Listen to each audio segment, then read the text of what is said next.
The chamber was the most beautiful room that had ever existed. That was not an opinion. It was a measurement.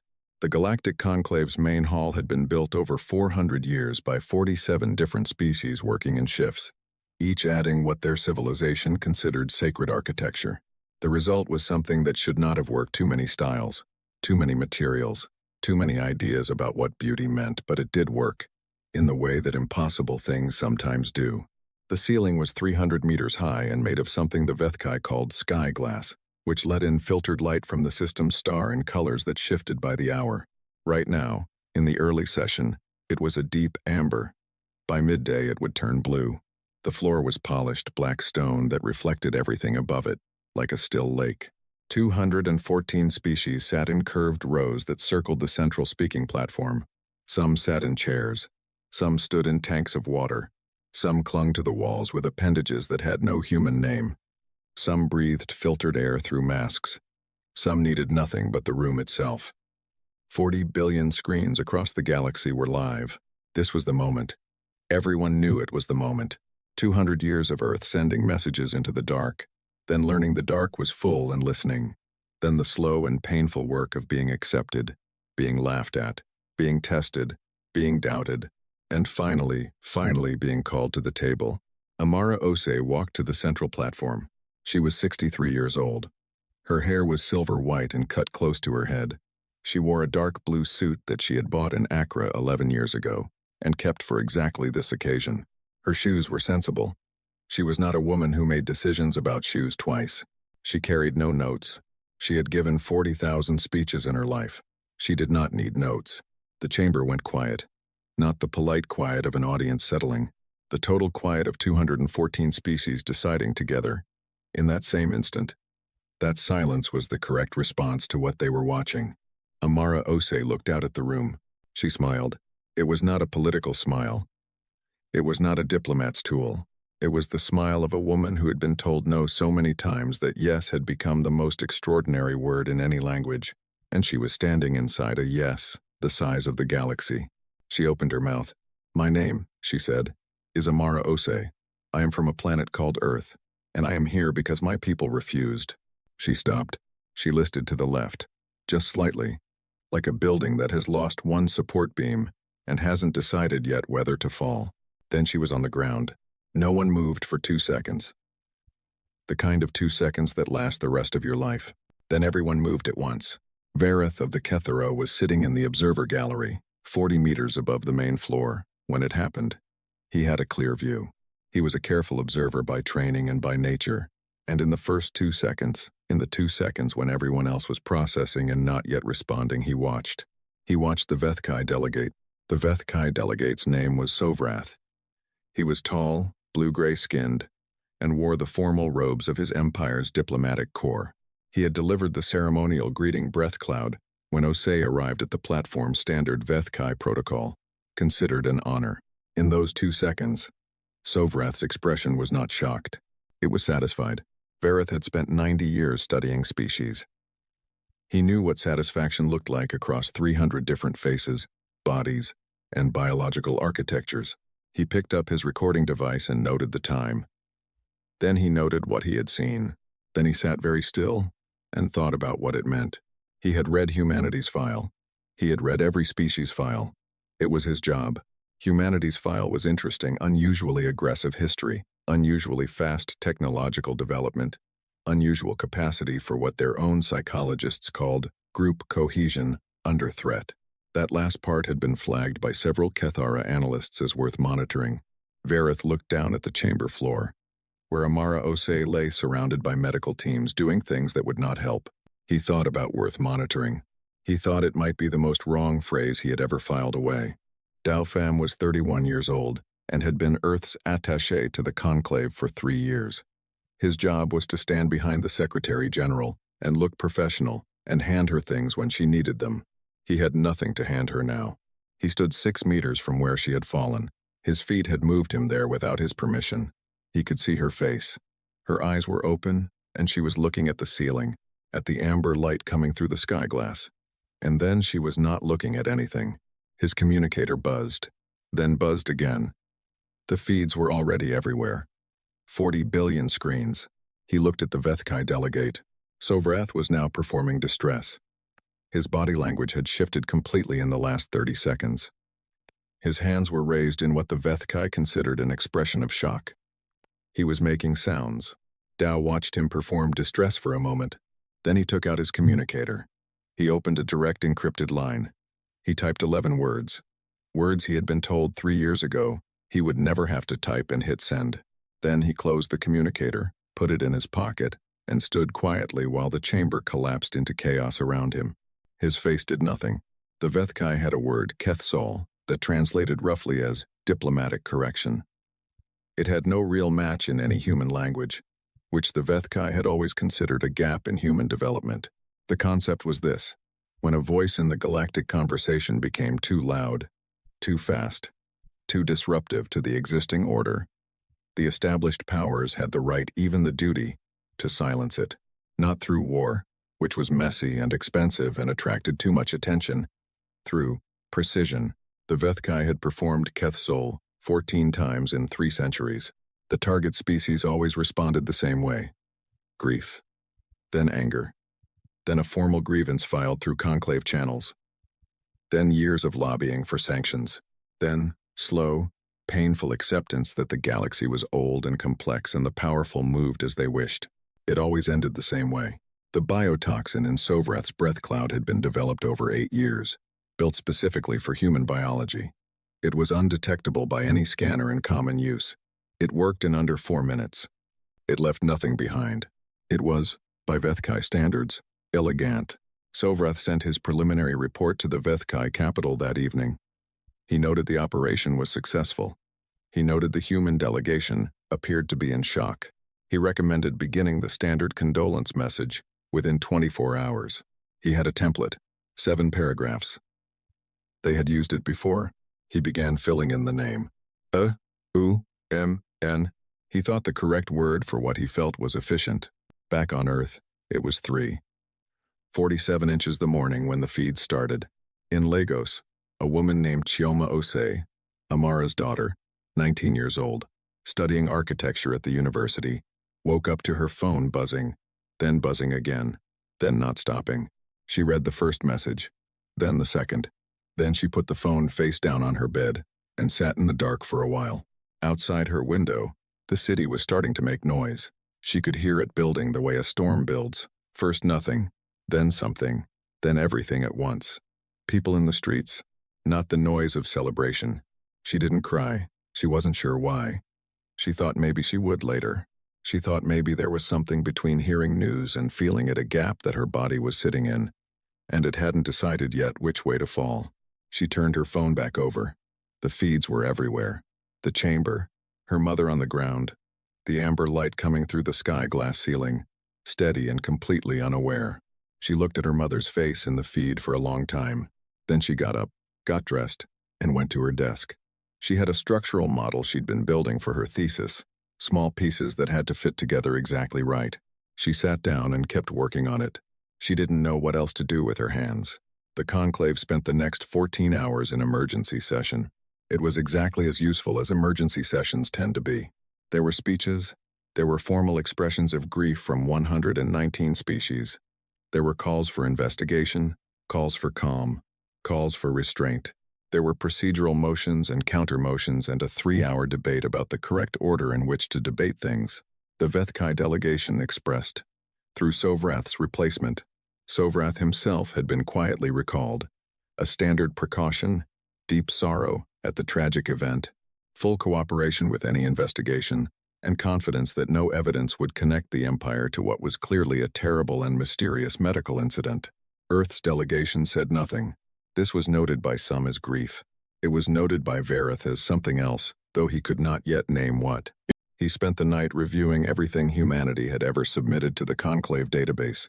Trade records, diplomatic files, historical documents humanity had chosen to share when they first made contact.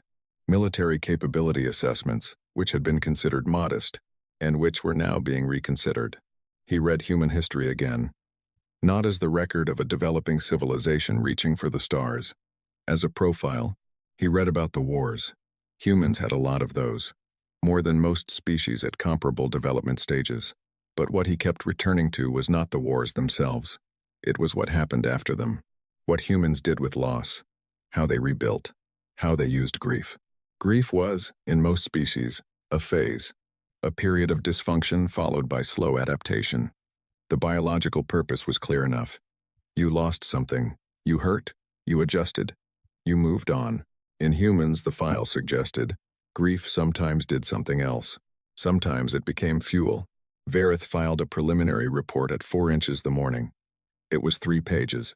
The last line read, "The assassination of Secretary General Osei may have consequences that do not match the Vethkai Empire's historical models for this type of action. Further observation required." He marked it Priority 1. Then he went to his window and looked out at the conclave's central spire and thought about the look on Dalfam's face in the chamber. Not grief, not even rage. Something quieter than both. Something that had already decided. 3 things happened in the 6 hours after the session that nobody connected at the time. First, the crew of Earth's diplomatic transport vessel, docked at the conclave's port, received a new set of coordinates and moved the ship to a different docking bay.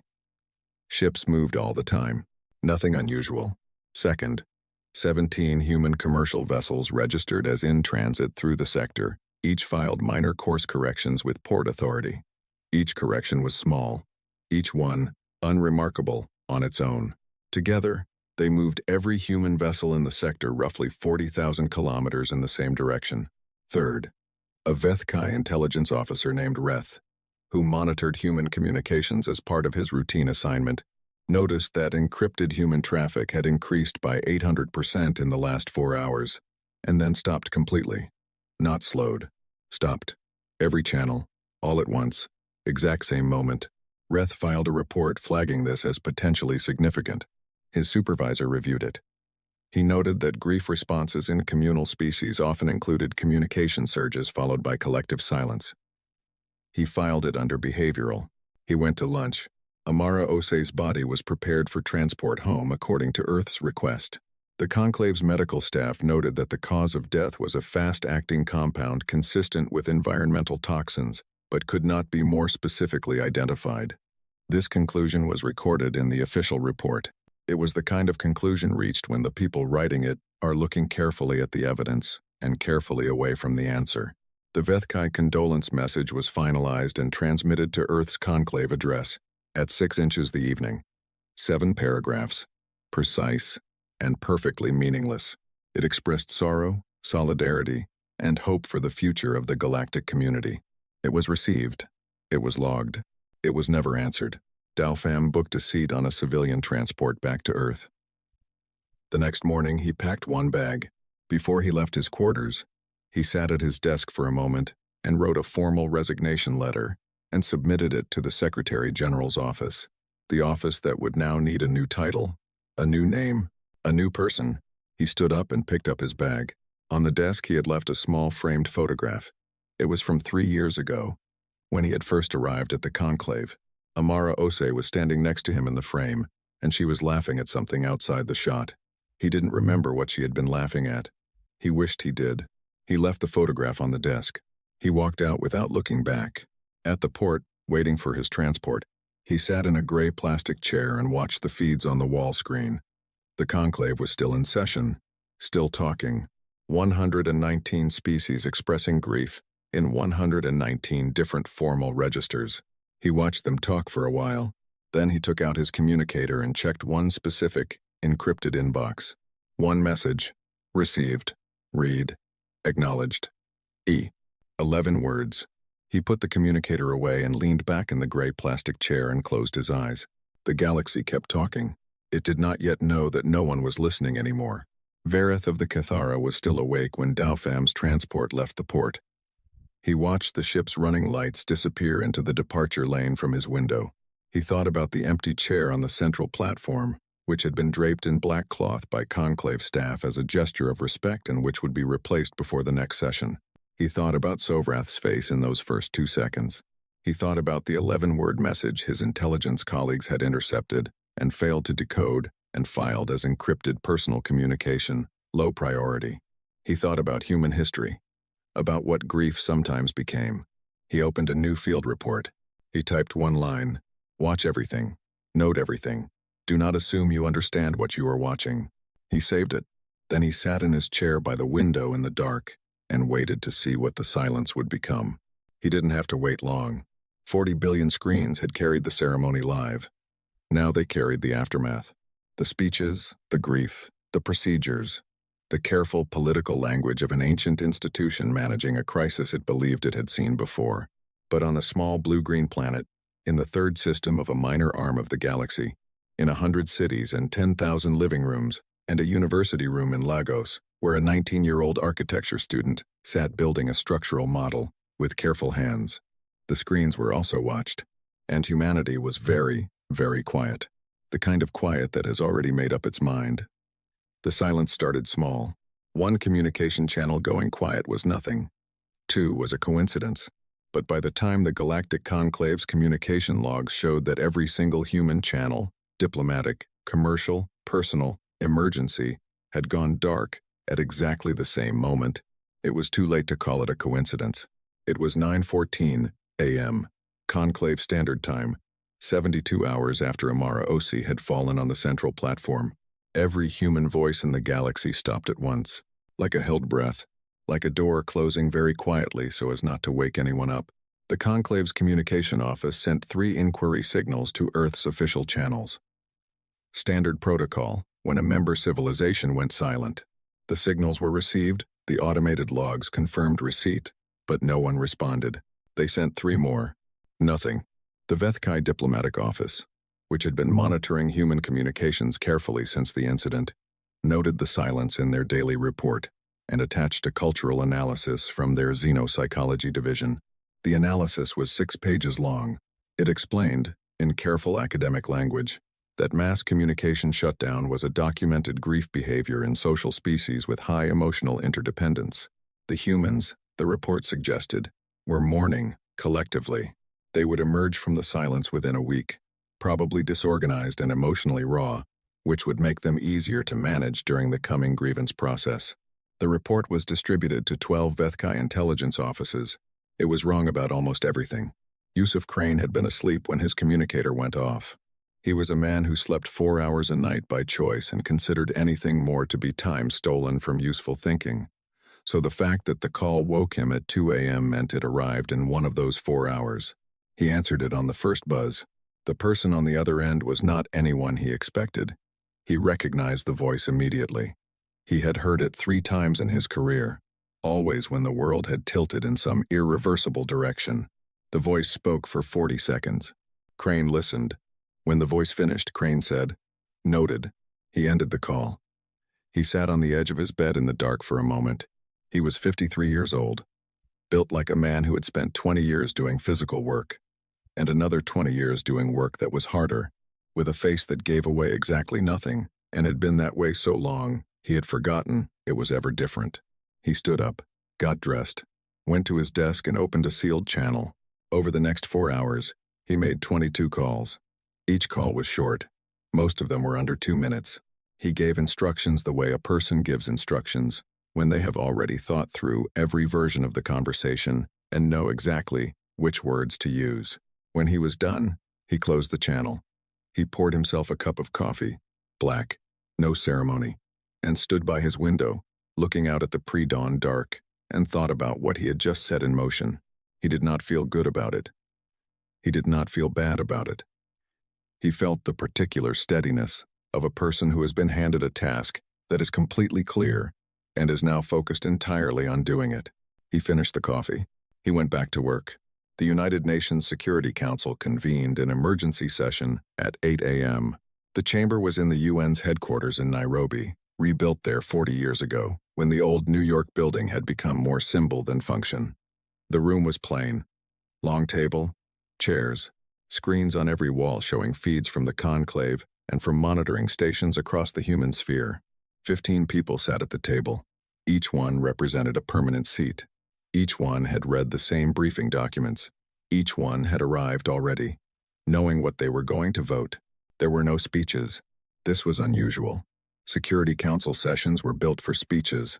for position statements and careful language, and the kind of diplomatic precision that could mean three different things, depending on who was listening. Today there were no speeches because no one needed convincing, and no one was performing for anyone else. The chair asked if there was discussion. No one spoke. The chair called the vote. 15 hands. 15 ayes. Unanimous. The quiet resolution passed at 8:23 a.m. It was 11 words long. It was never read into any public record. It was never declassified. It was transmitted on a single, encrypted line to one recipient. Admiral Yusuf Crane read it. He had already received it 2 hours before the vote, from the call at 2 a.m., but the formal transmission made it real in a different way. He read it twice. Noted, he said, to the empty room. He began issuing orders. At the conclave, the silence was being discussed in 3 separate emergency subcommittees simultaneously. The Lassian Federation, a species that communicated almost entirely through layered harmonics and had been studying human vocal patterns for 30 years as a hobby, sent a formal inquiry to the Cathera Observer Corps asking if the silence was a human mourning ritual with specific duration, and if so, what the correct galactic response was. Verath of the Cathara replied that he did not currently have sufficient data to characterize the silence as ritual behavior. The Lassian representative found this answer unsatisfying and filed a secondary inquiry asking for a clarification timeline. Verath did not reply to the secondary inquiry. He was busy. He was looking at shipping records.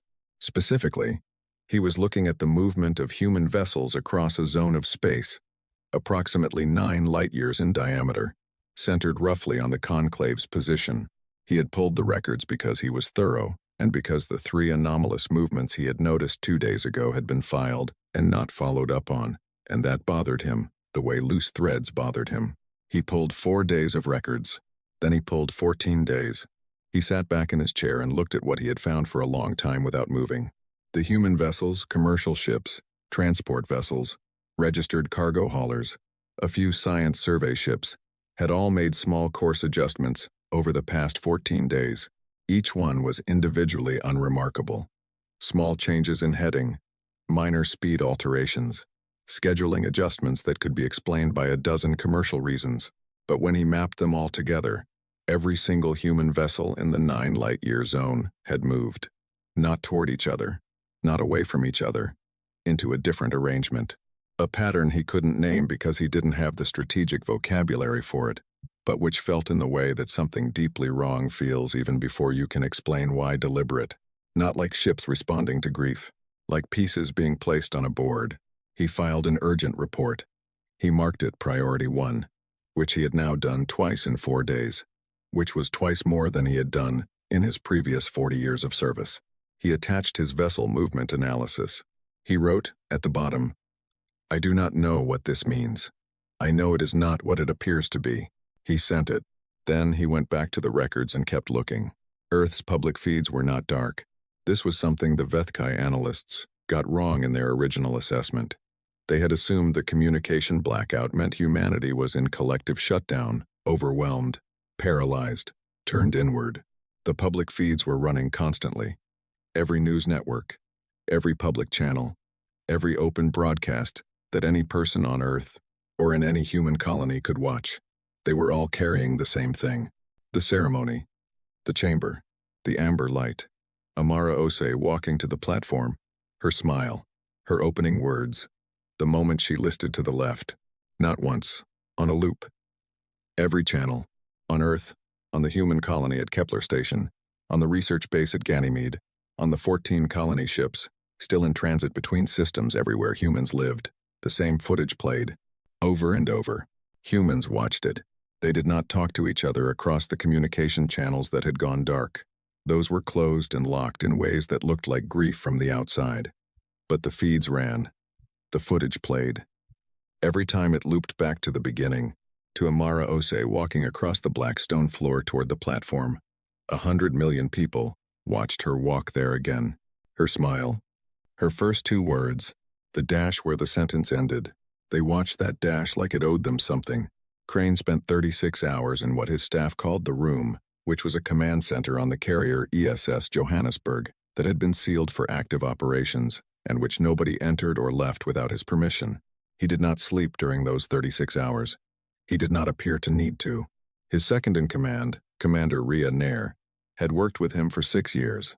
She was 38, Tamil British, and had a reputation for being the calmest person in any crisis, which was a reputation she had earned by being in several crises with Crane and discovering that he was somehow calmer than she was, and it had recalibrated her sense of what calm looked like. She brought him food twice during those 36 hours. Both times he ate it without looking at it or commenting on it, which meant he was deep in something and she should not interrupt. On the second time she brought food, she set it down and was leaving when he spoke without turning around. "How long," he said, "before the conclave figures out what we're doing?" She considered. "Varath's getting close." He pulled the shipping records. "Good." She waited. "Good?" "He's supposed to see it eventually." He moved something on the display in front of him. "Not yet, though. Not until the pieces are in place." She looked at the display, which showed the galaxy in a scale she found slightly humbling, with human assets marked in blue. The blue pieces were still moving, quietly, steadily, like a tide coming in. "What happens," she said carefully, "when the pieces are in place?" Crane picked up the food she had brought and ate some of it. "Then we stop being quiet," he said. She left the room. She found, once she was in the corridor, that she needed to stand still for a moment. She had been in battles. She had been in 2 full fleet engagements and a dozen smaller ones. She knew what the beginning of a fight felt like. This felt different. This felt like the beginning of something that didn't have a word yet. The Vethkai Empire sent a second condolence message on the 3rd day of the silence. This one was even more carefully worded than the first. It expressed specific sympathy for the specific loss of such a specific and admirable leader as Secretary General Osei, and it invited Earth's new diplomatic representatives to a private meeting at which the Vethkai would be pleased to discuss the framework for moving forward in partnership. It was received. It was logged. It was never answered. In the Vethkai capital, in the high chamber where the Emperor's senior advisors met, there was a brief conversation about the silence. Most advisors considered it a non-issue. Standard grief timeline. The grievance process would begin within 2 weeks. They had prepared for it. One advisor, an older woman named Sirathis, who had served in intelligence for 40 years and had seen things that made her cautious in ways her colleagues found excessive, raised the vessel movement data that Reth had originally flagged 4 days ago. She asked if anyone had followed up on it. No one had. She asked if someone could. They said they would. They did not. Sirathis went home that night and pulled the data herself. She spent 4 hours with it. When she was done, she sat in her study and felt something that her species did not have a precise word for, but which translated roughly as, "We have made a door, and we do not know what is on the other side." She filed a request the next morning for a full intelligence review of human military positioning. The request was assigned to a junior analyst. The junior analyst began the review 3 days later. By that point, the pieces were in place. On the 72nd hour exactly, Earth broke its silence, not with a message, not with a demand, not with a declaration of any kind. The human communication channels opened, every one of them, simultaneously, at 9:14 a.m. The same moment they had closed. One signal came through. A single broadband transmission to every conclave member, to every listening post in the sector, to every ship in the surrounding space. It was not a message. It was a sound. Specifically, it was the audio from the ceremony, from the conclave's own archive. Amara Osei's voice, clear and warm, speaking the last words she ever said in public. "My name is Amara Osei. I am from a planet called Earth, and I am here because my people refused." And then, silence. The real silence from the original recording. The silence of a room that had not yet understood what it was watching. The transmission played once. Then it ended. The channels closed again. 40 billion screens across the galaxy had carried it. Every species heard it. Every conclave intelligence office logged it and began analyzing it and reached different conclusions about what it meant. Varath of the Kethara did not need to analyze it. He had been sitting at his desk when it came through, and he heard her voice and the silence after it, and he felt something travel through him that was not, he realized, fear. It was recognition. He had heard sounds like that before, not the specific words, the shape of the sound. He had heard it in the vocalizations of certain predator species When they were done calculating and had begun, he immediately opened a new report and began typing. It was the longest report he had filed in his career. He was still writing it 2 hours later when the first human warships dropped out of faster-than-light travel at the edge of HFY space. Not an armada. 7 ships. 7 ships moving with the calm, particular precision of things that have been told exactly what to do and have no questions about it. The HFY border station hailed them immediately, asked their designation, asked their purpose, asked them to hold position and await clearance. The 7 ships did not slow down. They did not respond. They simply kept coming, with a steadiness that the border station's commander would later describe, in a report that was widely circulated and widely discussed, as the most frightening thing she had ever seen, not because of what the ships did, but because of how they moved, like they had already seen the end of this and were simply going through the steps to get there. In Lagos, Chioma Osei heard the transmission on a public screen while crossing a street. She stopped walking. The people around her stopped too. The whole block went still for the 40 seconds it played. Her mother's voice, warm, clear, exactly the way it sounded, in every memory she had. The silence at the end. She stood in the street until the transmission finished. Then she crossed to the other side, walked back to the university, climbed the stairs to her studio, sat down, and looked at the structural model on her desk. She had been building it for 6 months. It was a bridge design, her own concept, something she had been working out slowly and carefully, piece by piece. It was almost finished. She looked at it. Then she thought about what the transmission meant. What it meant that humanity had gone quiet for 3 days, and then broadcast that specific sound and gone quiet again. She was 19 years old and she was not a soldier, and she did not know the details of the quiet resolution, or the name of Admiral Crane, or what 7 ships disappearing into HFY space at high speed implied. But she was her mother's daughter. She understood subtext. She understood what it meant when a person who had been quiet for a long time chose exactly those words to speak with. She looked at the structural model. She went back to work. The HFY border commander's name was Thal. She had held her post for 18 years. She had managed 12 different diplomatic incidents, 2 minor blockades, and 1 attempted smuggling operation involving creatures that technically didn't exist, according to 4 different treaties. She was, by any reasonable measure, experienced. She was not prepared for this. The 7 human ships had not answered a single hail. They had not slowed. They had not veered. They had come through HFY space at standard travel speed, not aggressive speed. Not a charge, just steady. The way water moves through a pipe. Like stopping was not a concept that applied to them. Thal had called her superior. Her superior had called his superior. The order came back. Stop them. She scrambled her patrol fleet. 22 ships. Standard HFY border enforcement configuration. They formed a blockade line ahead of the 7 human vessels and opened a general broadcast on every frequency. This is a violation of HFY imperial space. You are ordered to come to a full stop and prepare for boarding and inspection.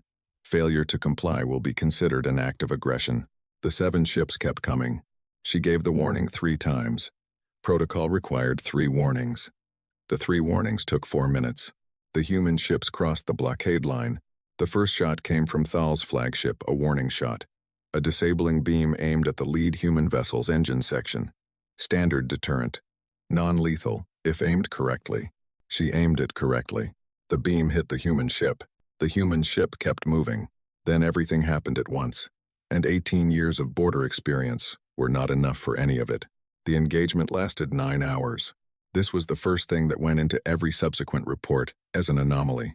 A standard border engagement between a force of 22 ships and a force of 7 ships should have ended in 30 minutes at most.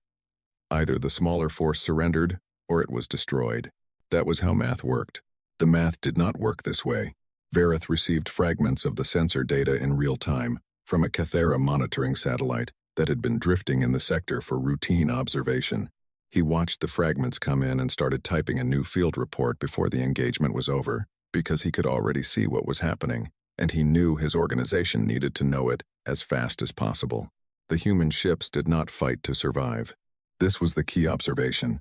Vareth wrote it, underlined it, and wrote it again.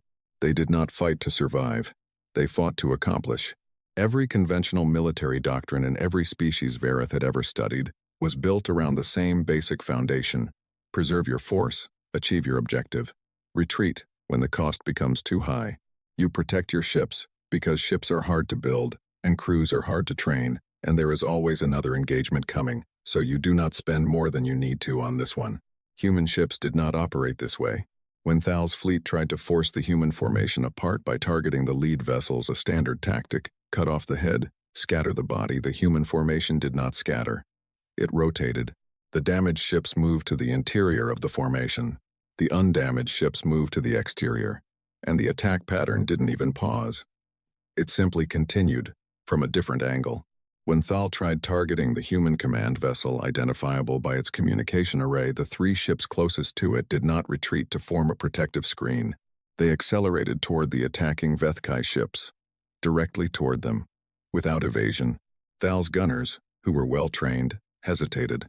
The hesitation cost 4 seconds. The 4 seconds cost 2 ships. Vareth wrote in his report. They used our expectation of self-preservation as a weapon. We flinched. They had calculated that we would flinch. By hour 6, Thal had lost 9 ships.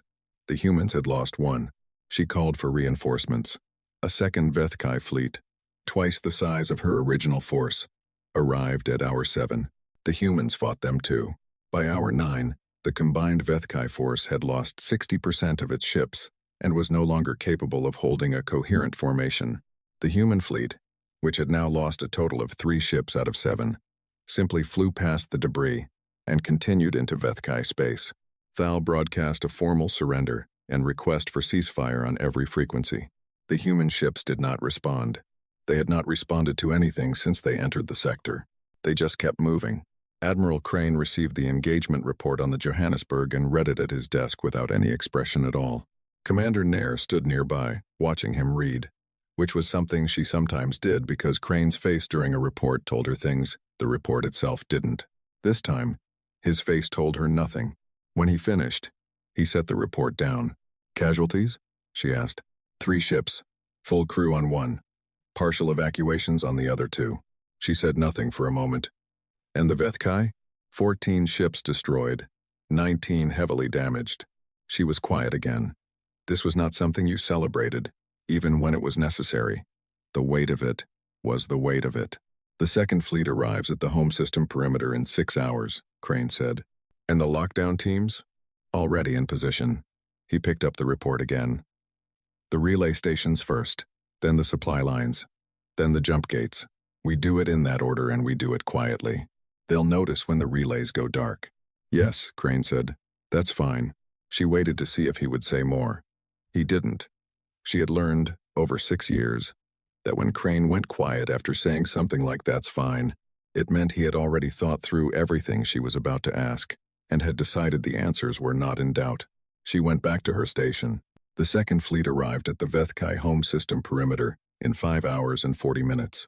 The relay stations went dark 11 minutes later.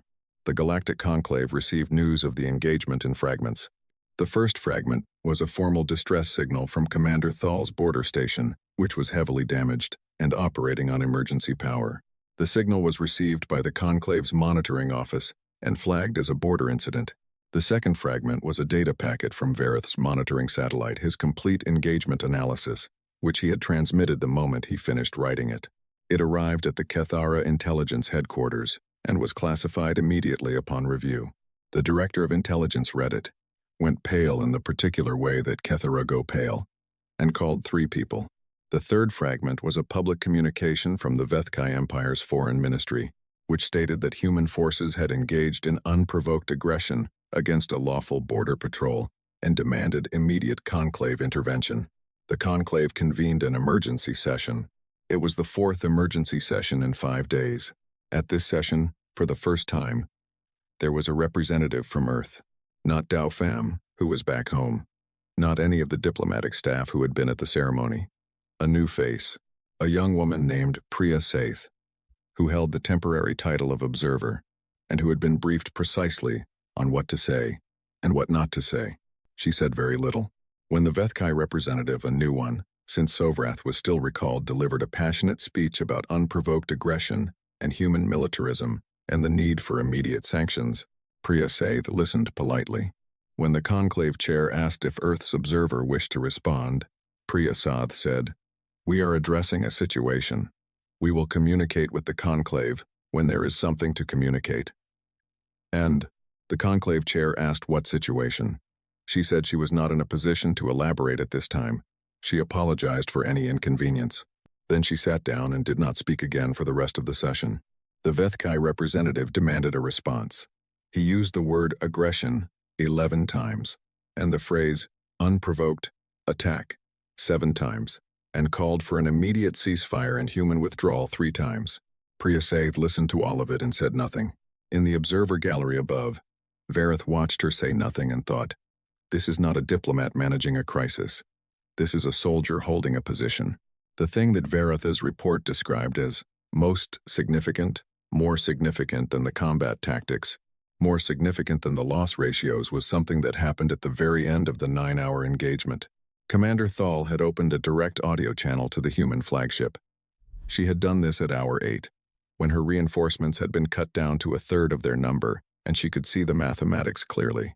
She wanted to talk. She wanted to negotiate. She wanted to understand who she was talking to. A voice answered. It was calm. Not the forced calm of someone managing fear. The calm of someone sitting at a desk doing work they had done many times before. Thal told it her name and rank and asked who she was speaking with. The voice said, "Crane." She asked for a ceasefire. The voice said, "Keep shooting, or stop. There is no third option." She stopped. The voice ended the call. The human fleet flew past her disabled ships without boarding them, without scanning them, without any interest in them whatsoever. They were not obstacles anymore, and so they were not things to interact with. Thal sat in her damaged bridge for a long time after the human ships disappeared from her sensors. She wrote her incident report. It was 40 pages. Detailed, thorough, comprehensive. The last paragraph read, "I have reviewed 14 years of border incident documentation. I have reviewed the records of every significant military engagement in this sector over the past century. I do not have a category for what I observed today. The human force did not fight like a force trying to win. They fought like a force that had already won and was performing the remaining steps as a formality. I do not know how to convey how different this is from everything I have been trained to understand about conflict. I am including this note because I believe it is the most important thing in this report, and I am not sure how to say it more clearly than this. On Earth, the feeds showed very little. The conclave's emergency sessions were broadcast, and humans watched them. The Vethkai representatives' speeches were translated and carried on every network. The diplomatic language of unprovoked aggression and international law, and the framework of civilized galactic society, was translated accurately. Humans watched it. They did not comment very much on any of it.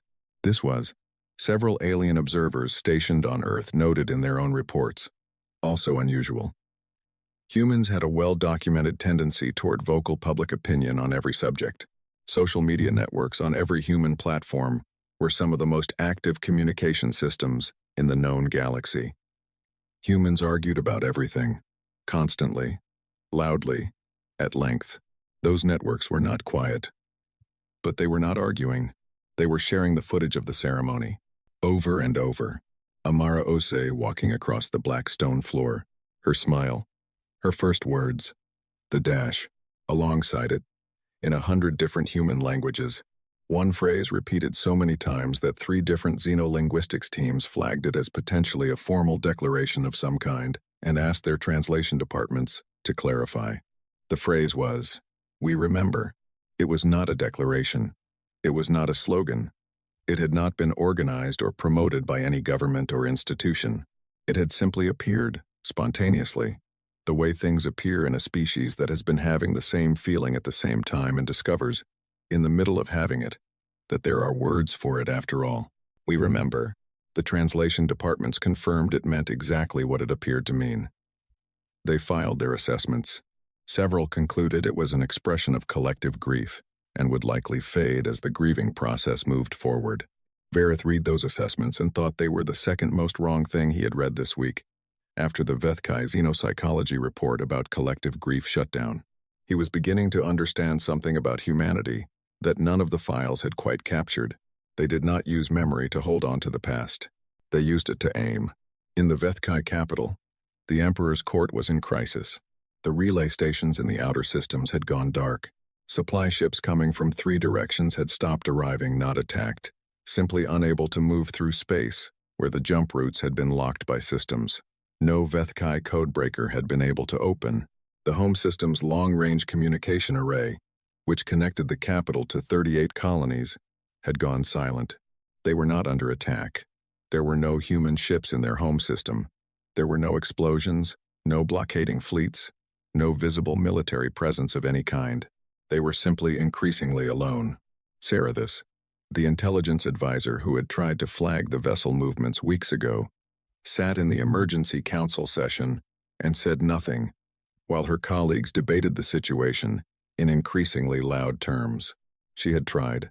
She had filed the request. She was past the point where saying "I told you so" had any value. She was thinking about the phrase "we remember," which her translators had also flagged, and about the engagement at the border, and about the 11 words that Earth's communication office had transmitted on that one open channel 3 days ago, before going silent again. Nobody knew what the 11 words meant. They had been decoded, the encryption had been simple, almost deliberately so, but the message made no sense to anyone who read it. The 11 words were, "She was not finished. We are finishing it for her." Sarathis had read them 14 times. She thought she understood them. She did not say this out loud in the council chamber because there was nothing useful to be done with understanding them now. She thought about Amara Ose, who she had watched on the feed from the ceremony, who she had thought, at the time, was a remarkable person and a potential problem and a very good speaker. She thought about what it meant that a civilization's first response to losing that person was not grief and not rage, but 11 words and a set of chess pieces placed so quietly that nobody had noticed until the board was already arranged. She thought, "We corrected the wrong thing." She thought, "We did not correct a diplomat." She thought, "We showed them what we were, and now they are showing us what they are." She sat quietly in the emergency council and listened to her colleagues argue about how to reopen the communication relays, and she thought about the engagement report she had read, and the phrase, "We remember," and a specific sentence from Verath's field report that had been shared across intelligence networks. The sentence was, "They do not fight like a species afraid to lose. They fight like a species that has decided losing is not one of the available options." She had read a lot of military analysis in her career. She had never read a sentence that frightened her quite that much. Verath filed his full engagement analysis, the long version, with all supporting data at the end of that day. It was 94 pages. He sent it to every Kethera intelligence office, the Conclave Security Council, and every neutral species, with an observation post in the sector. The cover note was 4 sentences. It said, "What you are about to read will seem like an analysis of a military engagement. It is not. It is a profile of a species in a state I do not have a name for. I recommend that every Conclave member read this before the next session and adjust their expectations accordingly." He thought about adding more. He didn't. Some things were better left for the reader to discover themselves. The report would land differently if people came to their own conclusions. He had learned that, in his 90 years of field work, you could tell someone that a fire was hot, or you could let them feel the heat and watch their face change. He went to his window. Outside, the conclave's central spire was lit up for evening session, clean and bright against the dark. He thought about Amara Ose, who had stood at a podium in the most beautiful room that had ever existed, and had not finished her sentence. He thought about what humanity was doing now. He thought about what word to use for what he was feeling. He couldn't find one. He went back to work. The document arrived at every conclave member's communication terminal at exactly the same moment, 37 seconds after it arrived. Every conclave intelligence office on record had flagged it. 20 seconds after that, 3 separate emergency session requests had been filed. In the observer gallery of the conclave's monitoring room, 4 analysts sat looking at their screens without speaking, because the document was short, very short, 3 columns on a single page, and sometimes the short things are the most difficult to process.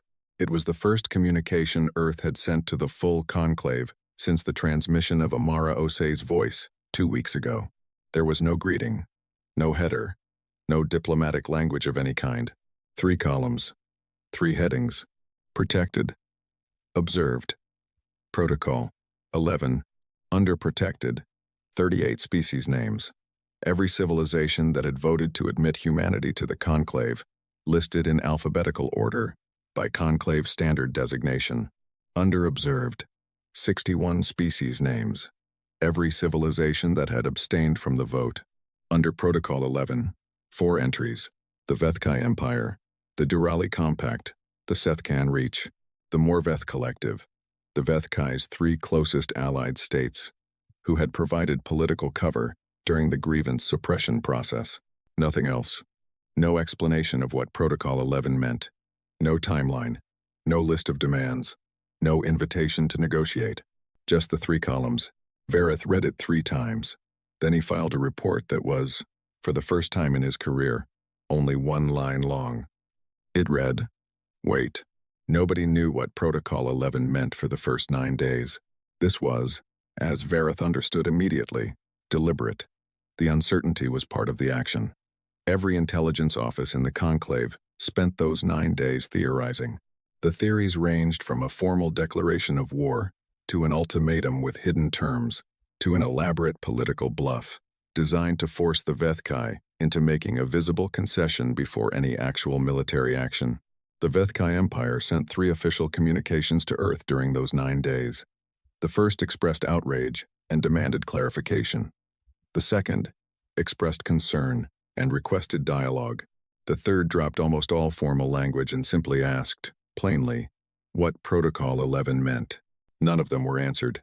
On the 10th day, it became clear what Protocol 11 meant. Not because Earth explained it, because it started happening. The first thing to go was the Vethkai Empire's weapons storage network. Not bombed, not raided, not destroyed in any visible, dramatic way that would make for useful military footage. Collapsed. 47 weapons depots across 9 Vethkai systems simply stopped functioning on the same day. The structural integrity of each facility failed from the inside, not explosives, but something more precise. Some kind of interference with the materials that held the buildings together, so that they sank into themselves slowly and quietly, like sugar dissolving. The weapons inside were not destroyed. They were buried. Vethkai engineering teams arrived at each site and determined that excavation would take years. The materials used in the interference process were not identifiable by any technology the Vethkai possessed. The same day the depots went down, Vethkai military communication networks began dropping offline in sections, 1 relay at a time, each one going dark without warning, without any detectable cause. Within a week, 30% of the Vethkai military's communication infrastructure was offline. Within 3 weeks, 60%. The Vethkai sent repair teams. The repair teams fixed the relays. The relays went dark again 6 hours later. They sent more teams. The relays went dark faster. Eventually, the teams stopped going. The war fleets were next. This took longer, and it was the part of Protocol 11 that required the most direct action. Human ships appeared in Vethkai space in small groups, never large formations, never the kind of fleet presence that looked like a battle waiting to happen. 3 ships here, 5 there, moving through Vethkai space at standard speed, unhurried. Whenever a Vethkai war vessel crossed paths with a human group, one of 2 things happened. If the Vethkai vessel was a military ship, the human group brought it to a stop.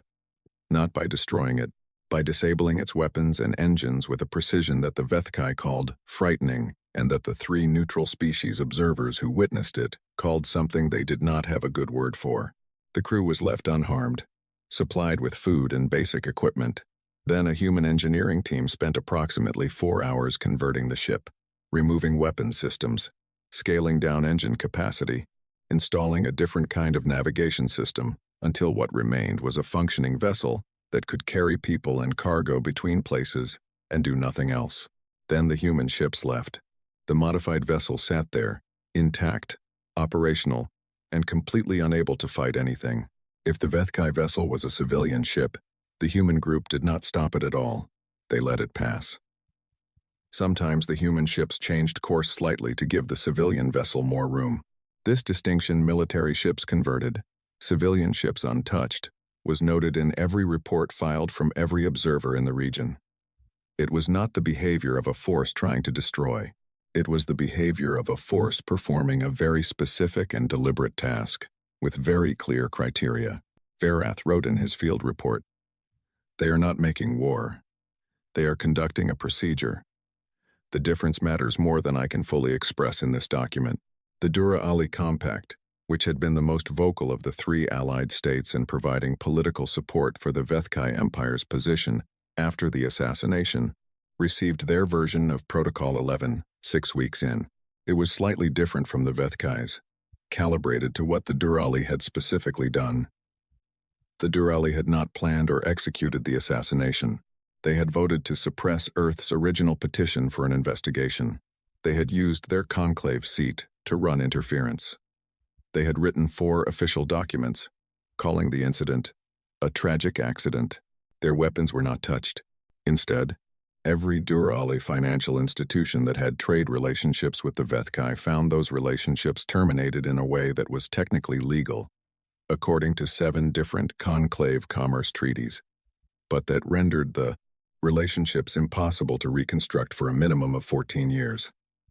The Durali economy, which depended heavily on Vethkai trade routes, contracted by 30% in 2 months. No human ship ever entered Durali space. No human representative ever contacted Durali leadership. The Durali simply found that everything they had built with the Vethkai had stopped working, and that the mechanisms for rebuilding it were unavailable, and that the conclave treaty frameworks that should have protected them had been examined by human legal teams who had found 17 specific provisions that, read correctly, allowed exactly what was happening.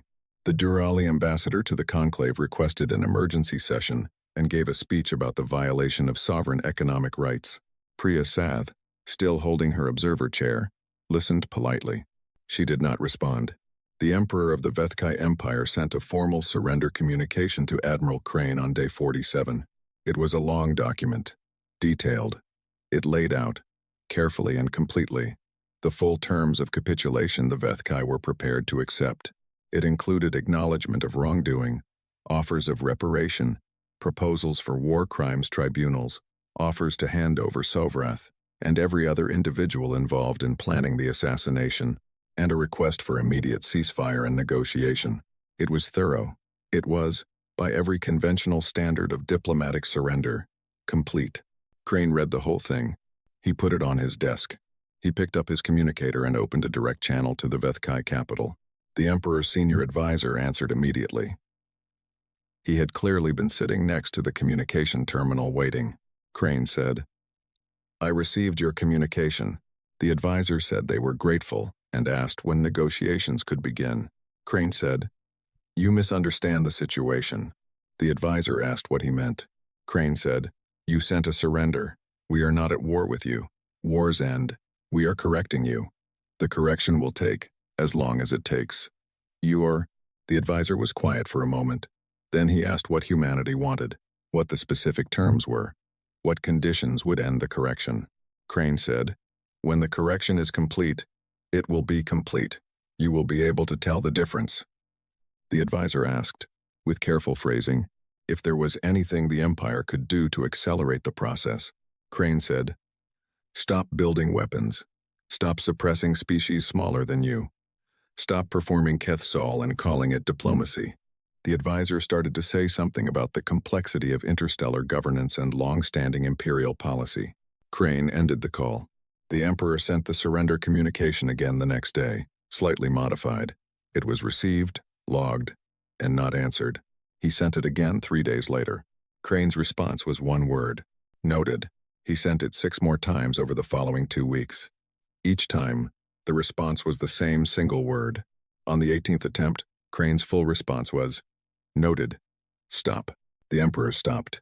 In the conclave observer gallery, Vareth had been watching all of this unfold and had been writing about it continuously for 6 weeks. His reports had grown longer and then shorter again, which was not a direction they usually traveled. He had started with comprehensive analysis and slowly moved toward the kind of notes a person writes when they are trying to understand something that keeps outrunning their vocabulary. His latest report was 7 pages. 6 of those pages were data, vessel movements, economic impact assessments, the status of each protocol, 11 action and its effects. The 7th page was different. He had titled it, Observations. Then crossed out the title. Then written it again. It said, "There is something I have been trying to describe for 6 weeks that I have not yet found the right words for. I will try again here. Every civilization I have studied in 90 years of fieldwork uses force as a means of expression. We fight because we want something, and fighting is how we take it. Or we fight because we are afraid of something, and fighting is how we stop being afraid. Or we fight because we are angry, and fighting is how anger moves through a body large enough to have warships. Humanity is doing something different. They are not trying to take anything. The Vethkai's territory, resources, and population are completely untouched beyond the specific corrections. They are not demonstrating power for its own sake. There are no speeches, no victory broadcasts, no flag planting. They are not punishing in the way that punishment usually looks, where the goal is suffering as a signal. They are building something. It is being built very carefully, with very specific materials, and when it is finished it will be exactly what they intended, and nothing extra. I believe the word for this is architecture. I believe grief, when it is long enough and cold enough and controlled enough, stops being grief and becomes architecture. I believe Amara Ose would have hated this, and I believe they know that. And I believe they are doing it anyway because there are situations where the person you're doing something for would hate it, and you do it anyway because the alternative is doing nothing, and doing nothing is not available. I am not sure this is a useful observation for an intelligence report. I am including it because I think it is true. On Earth, Chioma Ose had started following the feeds more closely. She was still at university. She was still working on her thesis. The structural model on her desk was nearly finished. Now 6 months of slow, careful work, almost done. She had not stopped building it even during the worst weeks, when the feeds were full of engagement reports and Protocol 11 analyses and diplomatic speeches from 17 different species. She had watched all of it with the particular attention of someone who is looking for one specific thing. She had not found it yet. What she had found, watching the feeds, was that the galaxy was scared. This was interesting. The conclave members who were protected were mostly quiet and watchful. The ones who were observed were extremely careful about what they said publicly. Several of them had quietly submitted new requests to review their abstention votes, asking if the record could be amended, which the conclave's procedural office was carefully not answering. The Vethkai were reduced and humbled, and the Emperor's face on the public feed looked like a man who had reached for something without checking whether his hand would fit in the space, and had found, too late, that it would not. All of this Chioma watched. She was watching for something else. She found it on a Thursday afternoon, in a small news segment from a colony world called Kepler Station, one of humanity's earliest off-world settlements. Mostly scientists and their families, 300,000 people living in pressurized habitats around a cold blue star. The segment was not about Protocol 11, it was about a school. Specifically, a school on Kepler Station had renamed its central hall after Amara Ose. The renaming ceremony was small, no officials, no speeches, just the school's teachers and children gathered in the hall, which now had a plaque on the wall with her name and, underneath it, the beginning of her last sentence. Not the whole sentence, just the beginning of it. I am from a planet called Earth, and I am here because my people refused. And then the dash. The plaque had the dash. It had been deliberately included. The stonecutter, interviewed afterward, said the family of the teacher, who designed the plaque, had asked specifically that the dash be there, because that was where she had been stopped, and they were not going to smooth it over. Chioma watched the segment twice. Then she went to her desk and looked at her structural model, which was finished. She had finished it without realizing, sometime in the last few days, while she was watching feeds and thinking about other things. She looked at it for a long time. It was a bridge, her own design, something she had been developing for months. But looking at it now, in the quiet of her room, she understood for the first time what she had actually been building. It didn't look like a bridge you crossed. It looked like something that held two things together so they couldn't be pulled apart. She thought about her mother. She thought about 11 words and 7 ships, and Protocol 11, and the plaque with the dash in a school hall on a cold colony world. She thought, this is not over. Not because there is still fighting, because we will not let it be over, because we remember, because that is what we are. She put the model carefully in a case. She went to bed. She did not cry. She still had not cried. She wasn't sure anymore if she was going to. She thought that maybe the grief had gone somewhere else. Into her hands. Into the work. Into all of it. She thought her mother might have understood that. She closed her eyes and listened to the city outside her window. Somewhere out in the galaxy, the correction continued. Steady, deliberate, patient, built to last. The chair was still there. Someone had tried to move it. 3 days before the conclave reconvened, the facilities team had sent a junior staff member to the central platform to do the standard reset. Clear the space. Replace the speaker's arrangement. Prepare the chamber for the new session. Standard procedure. The black cloth had been on the chair for 4 months. The chair needed to be removed, cleaned, reassigned. The junior staff member had touched the chair. Then he had stopped. He wasn't sure why. He stood there for a moment with his hands on the back of the chair, and something about the moment made his hands stop working. He was a young Lassian, 22 years old, who had worked facilities at the conclave for 8 months and had been in the chamber hundreds of times and had never felt it watch him back before. He let go of the chair. He went to his supervisor and said that the chair by the speaking platform, the one with the black cloth, he wasn't certain it should be moved. His supervisor looked at him for a moment. Then she went to look at the chair herself. She stood there for a while. Then she sent a note to the session planning office asking for clarification on the disposition of the chair in question. The session planning office sent the note to the conclave administration. The administration sent it to the Secretary General's coordinating office. 3 days of notes traveling through every appropriate channel. The answer that came back was short and had no clear author. It said, "Leave it." So it stayed, polished. The name newly engraved on the back, Amara Ose, Secretary General, Earth in every language she had spoken, which was 6. The black cloth removed, the chair simply present, empty, at the head of the table, in the position it had been placed for a ceremony 4 months ago and had never been moved from since. The session began at 9 a.m. The chamber filled slowly. 214 species, the same as before, though several had new representatives since the previous full session. The sky glass above was different today, the stars' light coming through in a pale silver rather than amber, the kind of light that felt like early winter. The Vethkai delegation came in last. They were smaller than before, 4 representatives instead of 12.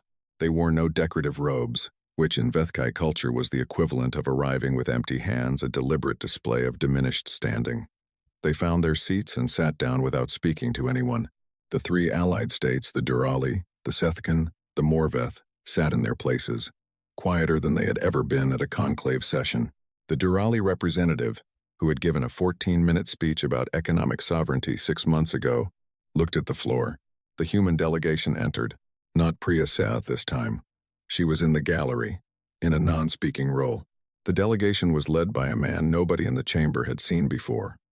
A tall man, in a plain dark uniform, with no decoration except a small insignia on the left shoulder, who moved the way people move when they are not performing anything. Yusuf Crane sat down, 1 seat to the left of Amara Ose's chair. He did not look at the chair. Not because it caused him difficulty, because he already knew it was there.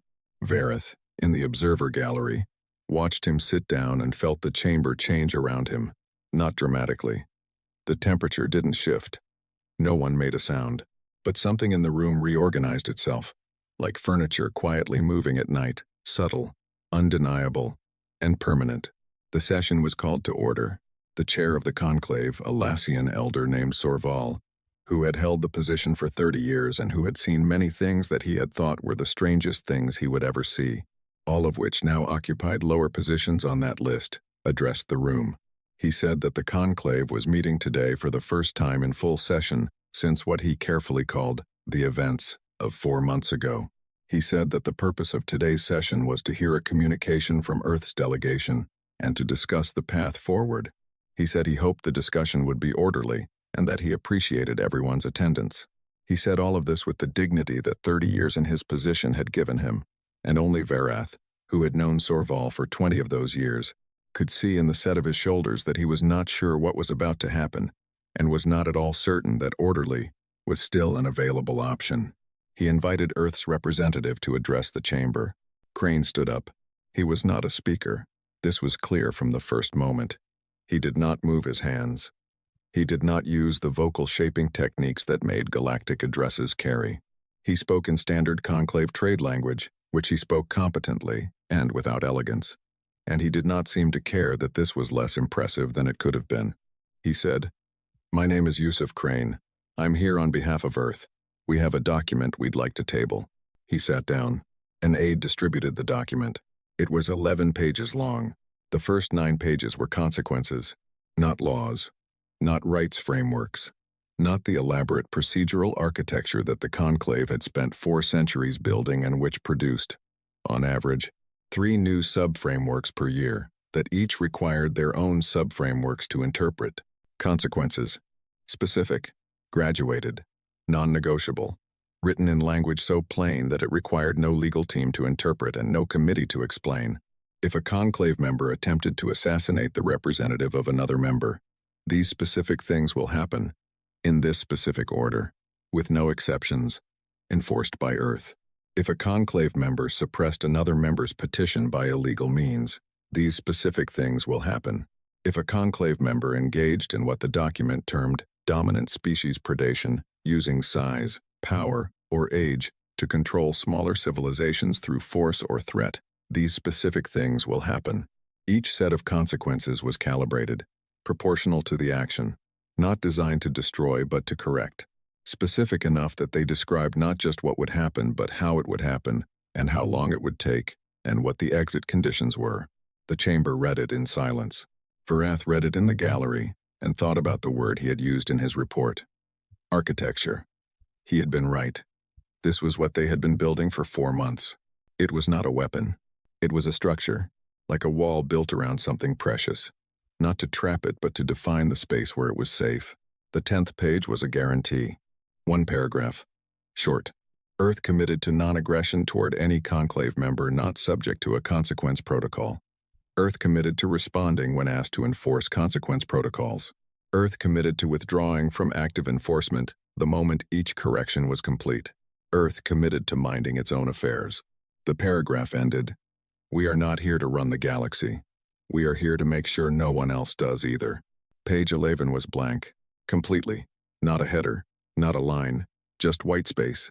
Crane, when the murmuring in the chamber reached a level he decided warranted addressing, spoke again without standing up. He said, "That's for whatever you want to add. This is your conclave. We wrote the consequences. The rest is yours." The murmuring continued. Several representatives tried to speak simultaneously. The chair recognized them in order. Most of what was said fell into one of 3 categories. Concern about human authority being too broad, concern about human authority not being broad enough, and a very long speech from the Durali representative about the importance of shared governance frameworks that nobody in the chamber appeared to be listening to. The Vethkai delegation said nothing. Crane sat in his chair and let all of it happen around him with the expression of a man who has found a comfortable position and intends to stay in it. When the speaking died down, Sorval called the vote. The charter as tabled. Approve or reject. 201 ayes. 0 nays. 13 abstentions. Crane looked at the 13 abstentions on the tally board. His expression did not change. He reached into the breast pocket of his uniform and took out a small card and wrote something on it and gave it to his aide. The aide later said the card had 13 names on it, in Crane's handwriting, and the word "noted" underneath them all. After the session, the chamber slowly emptied. Delegations filed out in their various ways. Some spoke to each other. Some avoided each other. The Vethkai 4 left quickly and quietly, not meeting anyone's eyes. The Durali representative lingered and tried to speak to Priyasada, who was polite and brief and gave him nothing useful. Vareth came down from the gallery. He had been trying for 4 months to get an interview with Crane. He had filed the request 3 times through proper channels. He had been told, politely, each time, that Admiral Crane's schedule was restricted. He had accepted this because it was true, and because Vareth had not lived 90 years by failing to recognize when a door was not open. Today, in the corridor outside the main chamber, the door was open. He saw Crane standing by a window, alone, looking out at the conclave's exterior grounds. His aide was 20 meters away, giving him space. Vareth walked over and stood beside him. Crane looked at him. "You're the Cathera observer." "Verath." "Yes." Read your reports. Vareth waited a moment. All of them? The useful ones. Crane looked back out the window. The one about architecture. That one. Vareth was quiet for a moment. I wasn't sure that was useful. It was accurate, Crane said. Accurate is useful. They stood in silence for a while. Outside, the conclave's grounds were neat and orderly and full of species going about their business. Vareth had one question. He had been carrying it for 4 months. He had considered many ways to ask it and had decided, eventually, on the direct one, because he was 90 years old and had very little patience left for indirect. He said, "What do humans want now? From the galaxy? After all of this, what do you do with yourselves?" Crane was quiet for a moment, not the quiet of someone thinking, the quiet of someone who already knows the answer and is deciding whether the person asking has earned it. He said, "We go home. We remember." Vareth waited to see if there was more. There wasn't. He thought about those 2 sentences. He thought about Amara Osei and the 11 words and the plaque in the school hall and Protocol 11 and the blank page at the end of an 11-page document. He thought about a grief that had become architecture and an architecture that had become law and a law that was now built into the oldest governing body in the known galaxy. He thought, that is all of it, isn't it? That is the entire thing. In 4 words. We go home. We remember. He said, "That's enough?" Court. Crane looked at him for the first time since they started talking. Really looked. "For now," he said. He picked up his coat from the window ledge, where he had set it while they talked. He walked back toward his aide. He didn't look back. Vareth stood at the window for a long time after Crane left. He looked out at the conclave's grounds, which were the same as they had always been. Same paths, same carefully maintained gardens, representing 11 different species' ideas of beauty. Same central spire, catching the pale silver light. Everything looked the same. Nothing was. He thought about writing a report on the conversation. He started it in his head a few times. He couldn't find the framing. Every time he tried to put it into field report language, objective, analytical, structured, the conversation slipped out of that shape and became something else. He gave up on the report. He wrote in his private journal instead. He had kept the journal for 60 years. It was full of things that didn't fit into reports. He wrote, "Today I asked Crane what humans want now. He said they want to go home and remember. I asked if that was enough. He said, for now. I have been thinking about the words for now ever since. I think they mean, we are not finished, not with grief, not with remembering, not with building things out of what we lost. We are just finished with this part. For now. I think this is the most frightening and also the most dignified thing I have heard anyone say in 4 months of watching a civilization do something I have never seen a civilization do. I think I will be writing about humanity for the rest of my career. I think that will not be long enough to understand them fully. I think that might be the point. On Earth, on a Thursday evening in Lagos, Chioma Osei watched the conclave session on her feeds. She watched the vote, 201 ayes. She watched the charter pass. She watched the blank page being discussed and argued over, and finally accepted. She watched the empty chair at the head of the table and thought about how the most powerful thing in that room, the thing that every delegation kept not looking at, was a chair with nobody in it. Her mother would have had something to say about that. She would have made it funny, probably. Amara Osei had a way of making the weight of things lighter without making the weight smaller. It was a specific skill, and Chioma had been trying to learn it her whole life and wasn't sure she had it yet. She sat at her desk. The structural model was in its case. Finished. Her thesis was almost done. She had 3 weeks left on her degree, and then she would graduate and start figuring out what came next. She thought about her mother walking across the black stone floor. She thought about the amber light. She thought about the beginning of a sentence that had not been finished. She opened her notebook. She was not a speechwriter. She was not a diplomat. She was an architecture student from Lagos, who was 3 weeks from graduating and had hands that were good, with small, careful pieces. She wrote, in her notebook, the words she had been circling for 4 months without finding. She wrote, she knew we would.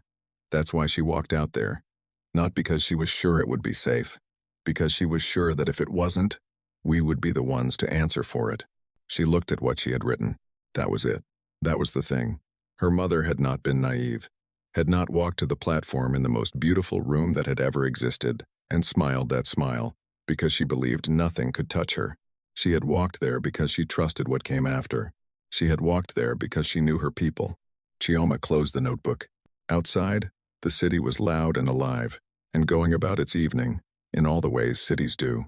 Lights coming on, food cooking, voices carrying. Everything ordinary and present. She listened to it. She thought, we remember. We will keep remembering. We will put her name on the wall and leave the dash there and build the things she was building toward and do it all in her name, and that will be enough. Not because it fixes anything, because fixing things was never the point. The point was the refusing. That was what she had been trying to say at the podium. I am here because my people refused. Refused to be smaller, refused to be quiet, refused to accept that the galaxy was something that happened to them, refused to let the sentence stay unfinished. Chioma got up and made dinner. Simple things. Her mother's recipe, she had made it so many times she didn't need to think about the steps. Her hands moved through it the way hands move through something known. She ate at her desk. She watched the last of the feeds. She went to bed, in the most beautiful room that had ever existed. Across the galaxy, in the pale silver light, a chair sat empty at the head of a table where the oldest governing body in known space had just built a new floor on top of itself. The chair was polished. The name was clear. The dash was not there, it was a chair, not a plaque. And dashes do not go on chairs, but it was understood. By every delegation that had sat in that room, by every species that had watched the feeds, by every intelligence office that would file reports about this day for the next 100 years. The sentence was not finished. That was not a tragedy. That was the whole point. Humanity was still speaking. And the galaxy, for the first time in its long and ancient history, was listening.